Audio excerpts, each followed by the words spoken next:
Today, President Donald Trump said the federal government will stop making payments to sanctuary cities and states with those cities.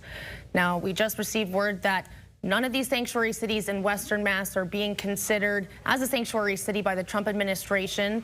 The president said the move is necessary for those sanctuary cities that funding is being pulled from because he believes sanctuary cities do everything possible to, in his words, quote, protect criminals at the expense of American citizens.